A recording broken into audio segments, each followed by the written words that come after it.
Kereta ni aku nak jual tapi belum ada buyer lagi. So ni aku nak tunjuk satu persatu barang dan apa yang aku dah modified dekat kereta ni. Yang pertama, ini adalah kereta Suzuki Jimny. Aku dah modified kepada G-Wagon punya body kit. Korang boleh tengok dia punya fender tu lagi kembang, bumper pun dah lain, lampu pun dah bulat. Dia punya hood ni adalah carbon fiber, ori daripada G-Wagon. So aku potong kat belakang tu supaya dia boleh fit dekat sini. Rim aku dah tukar 17 inci. Caliper Brabus, ini caliper Brembo 4-port. So yang ni aku dah buat Valvetronic. Kalau on dia akan bising, kalau nak off dia akan senyap. And then satu lagi, pintu ni aku dah pasang auto close.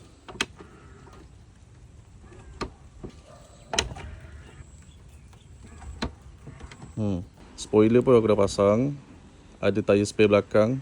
Bumpung dia aku dah tukar warna pink tau. So biar dia matching dengan warna body dekat luar tu.